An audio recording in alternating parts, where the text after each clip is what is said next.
तो आइए अब आंशिक भिन्नों के हल द्वारा समाकलन के विषय में चर्चा करते हैं। हम कुछ इस तरीके से हमारे कुछ उदाहरण के कुछ प्रश्न हैं जो आंशिक भिन्न के विभिन्न प्रकार प्रश्नों के प्रकार के रूप में हैं।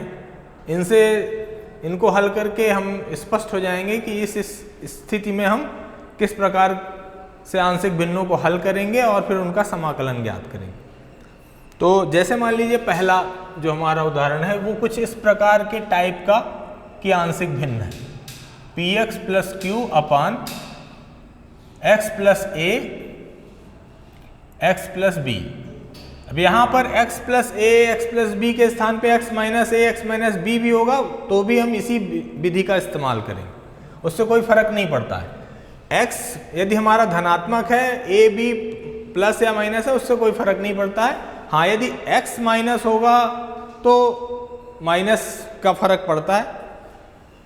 तो इस प्रकार के आंशिक भिन्न के लिए हम क्या करते हैं, हम इसको तोड़ लेते हैं a upon x plus A और b अपान एक्स प्लस बी में।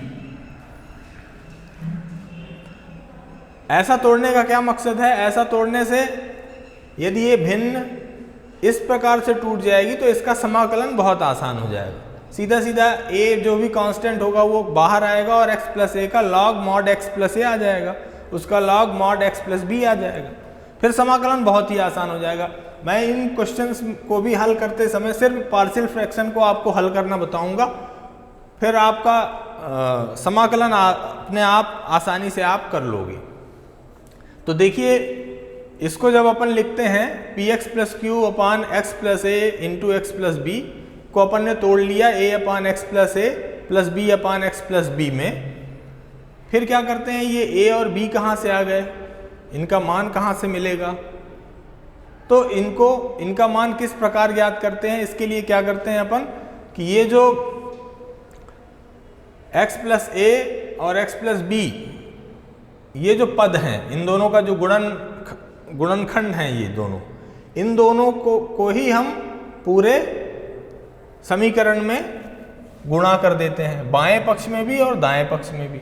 गुणा करेंगे तो क्या होगा, जब इसी चीज का गुणा यहाँ पर होगा तो ये और ये दोनों कैंसिल हो जाएंगे। तो बाएं पक्ष में हमें क्या प्राप्त हो जाएगा, पी एक्स प्लस क्यू। और उधर जब पहले पद में गुणा होगा तो x प्लस ए कैंसिल हो जाएगा और a के साथ बच जाएगा x प्लस बी और b के साथ बच जाएगा x प्लस ए। अब हमें a और b के मान ज्ञात करने के लिए क्या करना पड़ेगा? यदि a का मान ज्ञात करना है तो b को यदि हम 0 कर दें तो a का मान प्राप्त हो सकता है। b का मान 0 कब होगा? जब b का गुणांक x प्लस ए 0 हो जाए। x प्लस ए कब 0 होगा? जब x बराबर माइनस ए रख दिया जाए। तो यहाँ पर x बराबर माइनस ए रखेंगे तो ये 0 होगा तो b 0 हो जाएगा, लेकिन यहाँ पे b माइनस ए मिल जाएगा और यहाँ पर भी अपन माइनस ए रखेंगे और a का मान प्राप्त हो जाएगा। तो ये तो अभी बीजगणितीय रूप में है, इसलिए थोड़ा सा जटिल दिख रहा होगा, जटिल लग रहा होगा। अभी एग्जाम्पल से समझेंगे तो बात स्पष्ट हो जाएगी। देखिए पहले नंबर एग्जाम्पल में हम क्या करते हैं। तो पहला एग्जाम्पल जो है हमारी आंशिक भिन्न किस प्रकार की है, x plus 1 into x plus 2। अब ऊपर चाहे a हो या यहाँ पर x प्लस 2 हो या 2x प्लस 4 हो, इससे कोई फर्क नहीं पड़ता है, कैसे भी होगा मेथड हम वही अपनाएंगे। तो हमारे प्रश्न में क्या है, 1/, है। तो हम इसके लिए क्या तोड़ेंगे, a upon x plus 1 plus b upon x plus 2। अब हमने क्या बताया था कि बाएं पक्ष और दाएं पक्ष में क्या करेंगे, जो बाएं पक्ष का जो हर है उसी का दोनों पक्षों में गुणा कर देंगे। गुणा करेंगे तो क्या होगा, यहाँ पर x plus 1 into x plus 2 का ऊपर नीचे गुणा कर देंगे, x प्लस 1 x प्लस 2 इस तरीके से गुणा कर दिया, यहाँ ऊपर कर दिया और इधर भी कर दिया, x प्लस 1 इंटू ए अपान एक्स, यहाँ पर x plus 1 into x plus 2 इस तरीके से, और नीचे है हमारा x प्लस 1। फिर b के साथ भी वही किया, x plus 1 into x plus 2 into B upon x plus 2 इस तरीके से अपन ने गुणा कर दिया। अब हम क्या देख रहे हैं कि यहाँ पर ये दोनों सेम है तो ये एक साथ कैंसिल हो जाएंगे। दाएं तरफ क्या है, क्या होगा, x प्लस 1 और x प्लस 1 कैंसिल हो जाएगा, यहाँ x प्लस 2 और x प्लस 2 कैंसिल हो जाएगा। तो इधर दाएं तरफ तो हमें मिल गया 1, बाएं तरफ तो हमें मिल गया 1, और दाहिने तरफ a के साथ क्या आ गया, x प्लस 2, और b के साथ आ गया x प्लस 1। अब हमने क्या बताया था कि एक बार b के गुणांक को 0 करेंगे तो हमें a का मान प्राप्त होगा, एक बार a के गुणांक को 0 करेंगे तो b का मान प्राप्त होगा। तो सबसे पहले मान लीजिए हमें b का गुणांक 0 करना है, अर्थात x प्लस 1 को 0 करना है, अर्थात हमें x equal to minus 1 put करना है।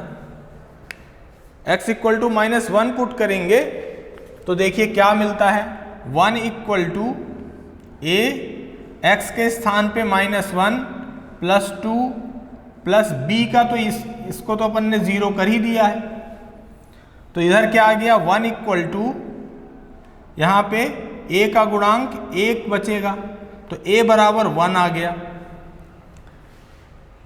अब यही प्रक्रिया b के लिए कर लेते हैं, तो a का मान हमारा 1 मिल गया। उसके बाद हम क्या करेंगे, a के गुणांक को 0 करेंगे।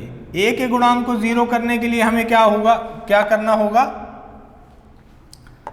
x प्लस 2 को 0 करना पड़ेगा, अर्थात x बराबर माइनस 2 पुट करना पड़ेगा।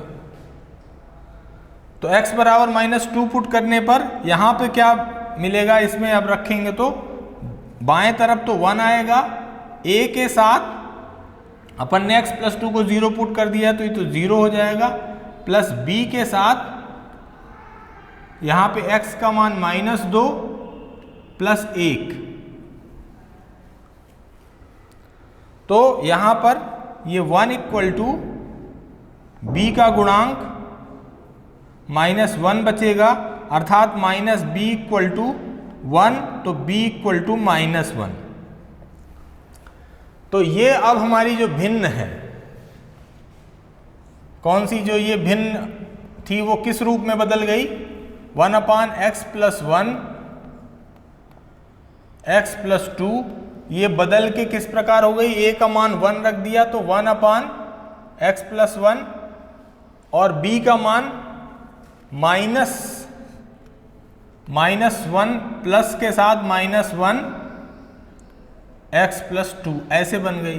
तो इसको अपन लिख सकते हैं 1 upon x plus 1 minus 1 upon x plus 2। तो देखिए कितना आसान हो गया, ये भिन्न इस रूप में जब टूट गई। अब हमें यदि इसका समाकलन करना है, यदि मान लीजिए इसका समाकलन करना है तो क्या करेंगे, समाकलन इसका माइनस समाकलन इसका, तो समाकलन इसका हम जानते हैं 1 अपान एक्स प्लस 1 का लॉग मॉड एक्स प्लस 1 होगा, इसका लॉग मॉड एक्स प्लस 2 होगा, और चूंकि माइनस है तो लॉग m माइनस n वाले में log m बटे n हो जाएगा, तो log x plus mod x plus 1 अपान log मॉड एक्स प्लस 1 बटे मॉड एक्स प्लस 2 आ जाएगा, अर्थात इसका जो समाकलन होगा वो ये प्राप्त हो जाएगा। तो ये प्लस c, इस तरीके से यदि हमने पार्शियल फ्रैक्शन कर लिया तो फिर समाकलन उसमें कुछ ज़्यादा करने को रहता नहीं है। तो हमें पार्शियल फ्रैक्शन यदि करना आ जाए सही तरीके से तो फिर समाकलन बिल्कुल ही आसान हो जाता है। तो हम लोग ये अभी एक टाइप का हमने पार्शियल फ्रैक्शन देख लिया, अब हम दूसरे टाइप का एग्जाम्पल लेते हैं। उसके लिए क्या करते हैं,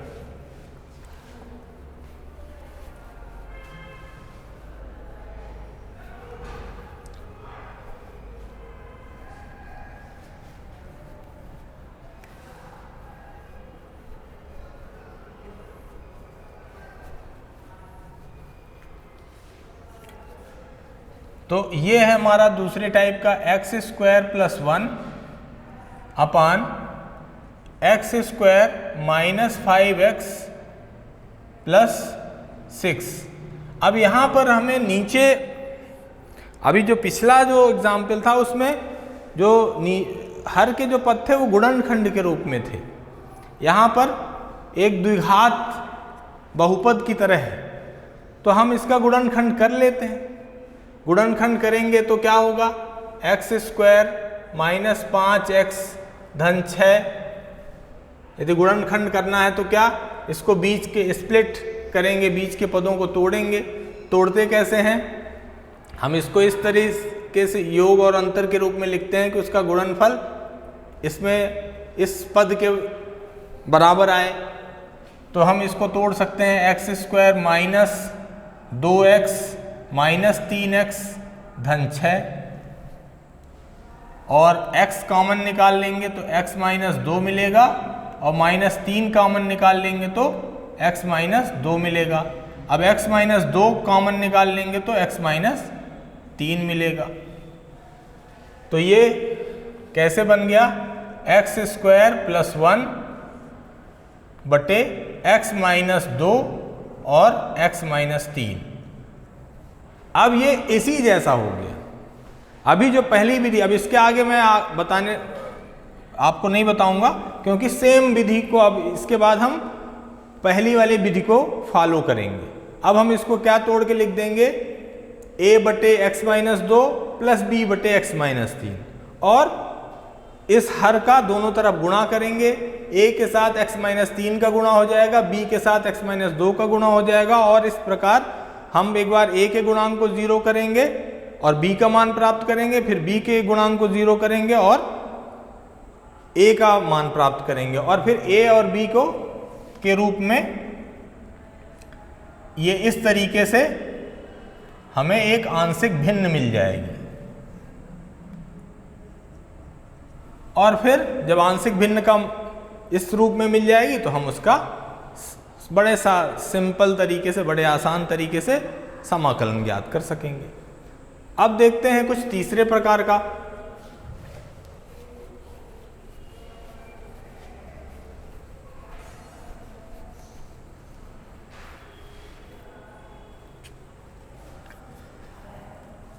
तीसरे प्रकार का की जो भिन्न है वो इस तरीके से दी हुई है कि एक गुणनखंड वर्ग के रूप में है,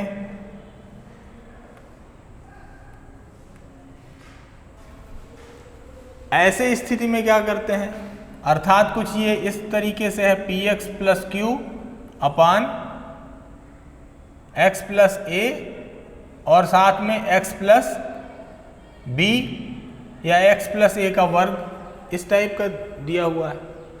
तो हम इसके लिए और कुछ नहीं करते, हम इसके लिए a अपान एक्स प्लस ए पहले लिखते हैं, फिर b अपान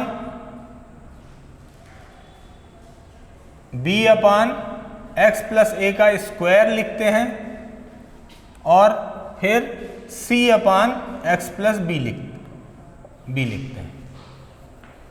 यहाँ पर भी हम अब आगे बस ये ध्यान रखना है कि जब भी किसी गुणनखंड का वर्ग के रूप में कोई पद दिया हुआ है तो हम उस पद को 2 बार रिपीट करते हैं, एक बार a बटे एक्स प्लस ए और एक बार b बटे एक्स प्लस ए का वर्ग, और फिर तीसरा जो दूसरा पद है वो c के साथ c बटे एक्स प्लस बी आ जाता है।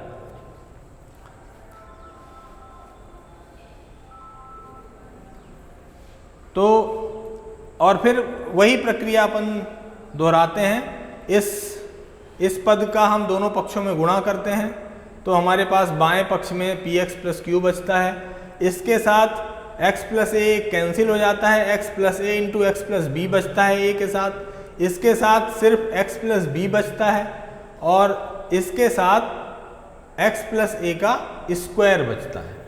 तो हम फिर अब इस स्थिति में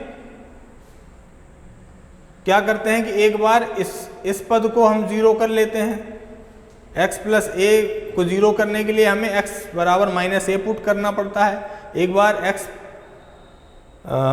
बराबर b को 0 करना पड़ता है, तो x बराबर b को 0 करने के लिए x बराबर माइनस b रखना पड़ता है और दो मान हमें प्राप्त हो जाते हैं।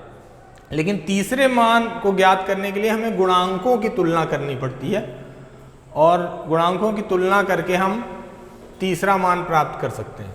तो हम चाहे तो इसको एग्जाम्पल से अभी देख लेते हैं। तो जैसे अपन ने इसको लिख दिया a upon x plus 1 plus b upon x plus 1 का स्क्वायर प्लस c अपान x प्लस 3, ऐसा लिख लिया। अब मैंने जैसा बताया था कि बाएं पक्ष में हम इसके बाएं पक्ष में जो पद है उसके हर से दोनों तरफ गुणा कर देते हैं। तो इधर हम जानते हैं जब हम इसी चीज़ से गुणा करेंगे तो ये हर वाला पद जो है वो कैंसिल हो जाएगा, तो सिर्फ 3x माइनस 2 बचेगा और इधर a के साथ x प्लस 1 भी बचेगा और x प्लस 3 भी बचेगा और b के साथ सिर्फ x प्लस 3 बचेगा और c के साथ x प्लस 1 का स्क्वायर बचेगा। अब हमें ये देखना है कि यदि हम x बराबर x प्लस 1 को 0 कर दें, x प्लस 1 को 0 करेंगे तो क्या होगा, ये वाला हिस्सा भी 0 हो जाएगा, ये वाला हिस्सा भी 0 हो जाएगा, सिर्फ ये वाला हिस्सा बचेगा। तो यहाँ पे हमें क्या रखना पड़ रहा है, x बराबर माइनस 1। तो x बराबर माइनस 1 रखें, 3 गुणे माइनस 1 माइनस 2 बराबर ये हिस्सा 0 हो जाएगा, ये हिस्सा 0 हो जाएगा क्योंकि अपन ने x प्लस 1 को 0 किया हुआ है। तो b के साथ क्या मिल जाएगा अपन को, माइनस x के स्थान पे माइनस 1 प्लस 3, तो ये हुआ माइनस 3 माइनस 2,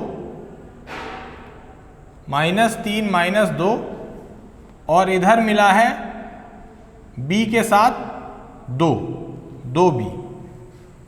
तो ये b का मान आ गया हमारे पास, अर्थात 2b इक्वल टू माइनस 5।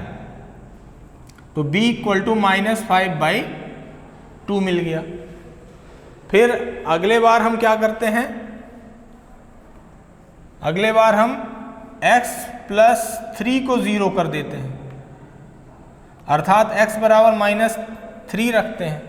तो जब ये रखेंगे तब क्या होगा, यहाँ पे 3 इंटू माइनस 3 माइनस 2 और ये पद हमारा 0 हो जाएगा, ये पद हमारा 0 हो जाएगा, ये बचा रहेगा।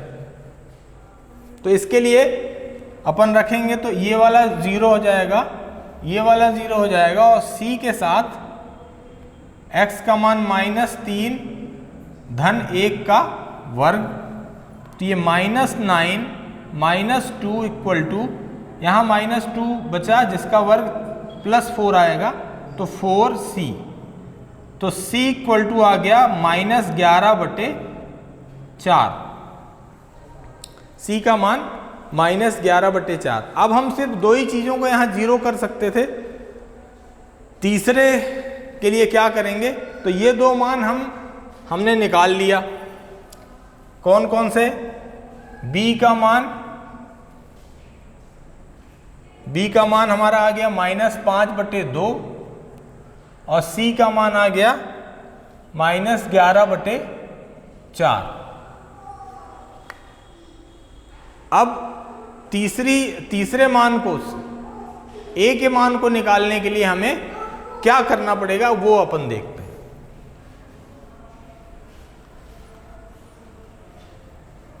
तो इसके लिए हमें इनको विस्तारित करना पड़ेगा, इन पदों को।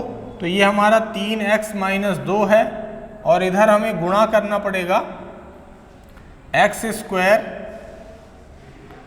Plus 3x plus x plus 3, ये इसका गुणा कर लिया अपन ने।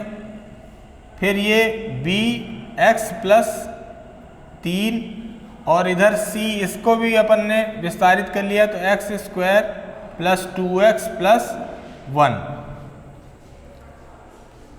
अब अपन देख लें कि यहाँ पर 3x माइनस 2 बराबर x स्क्वायर के गुणांक कौन कौन से हैं। यदि हम x स्क्वायर कॉमन निकालें, इसको गुणा कर ले पहले चाहे तो ax square 3ax plus 3a, इसका भी गुणा कर ले चाहे तो ऐसे भी समझ सकते हैं कि x स्क्वायर का गुणांक क्या है, a रहेगा और इधर x स्क्वायर का गुणांक c रहेगा। तो यहाँ पे लिख सकते हैं x स्क्वायर का गुणांक a प्लस c रहेगा। इसी प्रकार x का गुणांक क्या क्या रहेगा, x का गुणांक ये 3 है और साथ में a का गुणा हो जाएगा तो 3a रहेगा, है ना। और ये बल्कि ये ऐसा आएगा, ये 4x बन जाएगा। गुणा करने के बाद जोड़ने पर ये 4x इसको लिख देते हैं। तो जो x का गुणांक है वो 4a हो जाएगा। तो यहाँ 4a लिखेंगे। यहाँ x का गुणांक b रहेगा और यहाँ x का गुणांक 2c रहेगा। और बगैर गुणांक, बगैर चर के, x के बगैर कौन कौन सी चीजें रहेंगी, तो 3a रहेगा प्लस 3b रहेगा प्लस c रहेगा। अब हम बाएं और दाएं पक्ष में गुणांकों की तुलना कर लें, चरों के गुणांकों में, तो हम सबसे पहला हमारा इसी से काम हो जाएगा। इधर x स्क्वायर का कोई पद नहीं है, इधर x स्क्वायर का ये पद है जिसका गुणांक a प्लस c है। तो इधर का जो गुणांक है वो a प्लस c है और इधर कोई x स्क्वायर का कोई पद नहीं है, तो हम लिख सकते हैं, मान लिया x square 0 into x square, तो हम कह सकते हैं कि x स्क्वायर का गुणांक क्या है, 0 है। तो a बराबर माइनस सी आएगा, a बराबर माइनस सी, और c का मान हमें मालूम है तो इसका मान क्या आ जाएगा, a का 11/4। तो हम ये मान रख देंगे, यहाँ पे 11/4 आएगा।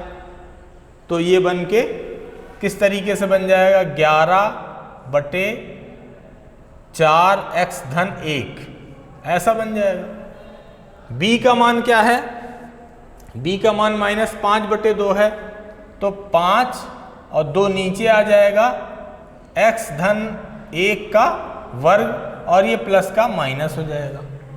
c के लिए क्या होगा, c माइनस है हमारा 11/4, तो ये 11/4 x धन 3 और ये प्लस का माइनस बन जाएगा। तो इस तरीके से ये हमारा जो पार्शियल फ्रैक्शन है टूट के इस तरह से बन जाएगा। तो इसके लिए हमें क्या करना पड़ता है, थोड़ा सा काम बढ़ जाता है, हमें a अपान एक बार x प्लस 1 करना पड़ता है, फिर b अपान x प्लस 1 का स्क्वायर करना पड़ता है और c अपान x प्लस 3 करना पड़ता है। और इस तरीके से हम पार्शियल फ्रैक्शन को हल कर लेते हैं। दो मान हमें गुणांकों को 0 करने पर प्राप्त हो जाते हैं। एक बार हमें इसको हल करके विस्तारित करके पदों को और गुणांकों की तुलना करके इस तरीके से तीसरा मान भी हम प्राप्त कर लेते हैं। अब हम देखते हैं उदाहरण नंबर 4।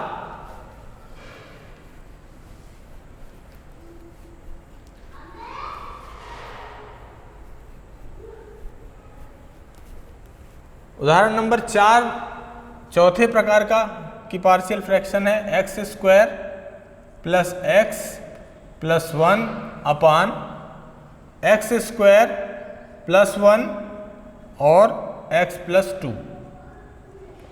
जब अर्थात ये कुछ इस प्रकार का है, P x plus Q upon x plus A और A x square plus B x plus C, इस टाइप का यदि कोई है, मतलब एक हर में जो गुणनखंड है वो एक रैखिक गुणनखंड हो और एक द्विघात गुणनखंड हो।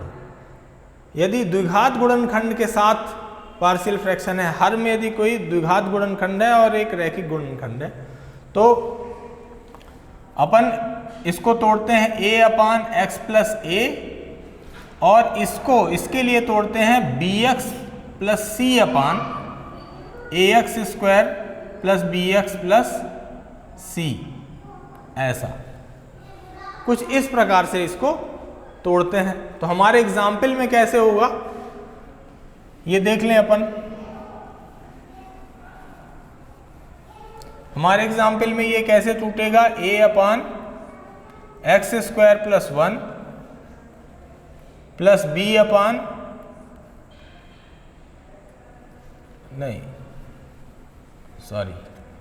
ए अपान, यहां पे हम पहला ये वाला लेंगे ए अपान एक्स प्लस 2 और साथ में बी एक्स प्लस सी अपान, ये एक द्विघात है देख रहे हैं अपन, तो ये इसके लिए आ जाएगा एक्स स्क्वायर प्लस 1।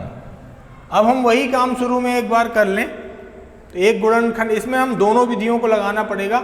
एक बार हम एक पद को 0 कर लेंगे, एक का मान निकाल लेंगे और फिर 2 हमें तुलना करने से ही प्राप्त, दोनों पक्षों की तुलना करने से प्राप्त होगा। तो इसमें हम वही बाएं पक्ष के हर से दोनों तरफ गुणा कर देंगे, तो हमारा यहाँ मान यही बाएं पक्ष में x square plus x plus 1 प्राप्त हो जाएगा, इधर a के साथ एक्स स्क्वायर प्लस 1 प्राप्त हो जाएगा और बी एक्स प्लस सी के साथ एक्स प्लस 2 प्राप्त हो जाएगा। तो एक मान तो हम x बराबर x प्लस 2 को 0 करके प्राप्त कर सकते हैं बड़े आसानी से। तो x प्लस 2 को हम 0 रख देंगे, अर्थात x बराबर -2 रख देंगे। तो यहाँ पर जब रखेंगे तो क्या होगा, बाएं पक्ष में -2 का वर्ग प्लस -2 प्लस 1 और इधर a के साथ यहाँ पे रखेंगे -2 का वर्ग धन 1 और इधर चूंकि हम x प्लस 2 को 0 रख रहे हैं तो ये तो 0 हो ही जाएगा। तो यहाँ पे आ गया 4 -2 धन 1 और इधर आ जाएगा a के साथ 4 धन 1, अर्थात ये इसमें घटा तो 2 धन ये 3 मिलेगा और इधर 5a मिलेगा, यहाँ इसका मान 5 आ जाएगा। तो a का मान मिल जाएगा 3/5। अब बाकी मान के लिए, अब बाकी हम कुछ और 0 कर नहीं सकते हैं, तो इसके लिए हमें गुणांकों की तुलना वाली विधि करनी पड़ेगी। तो हम यहाँ a का मान लिख लेते हैं। a का मान हमारा आ गया 3/5 और इसको अपन अब हल कर लेते हैं विस्तारित करके। तो हम यहाँ क्या कर लिए, ax स्क्वायर प्लस a और यहाँ पर भी अपन ने गुणा कर लिया तो bx square plus cx, x से गुणा कर दिया पहले, फिर 2bx प्लस 2c, इस तरीके से कर लिया। अब देख लें x स्क्वायर के गुणांक लिखें तो x स्क्वायर के साथ a है और b है, तो a प्लस b आ गया। और x के साथ देख लें तो c है 2b है, तो 2b प्लस c है।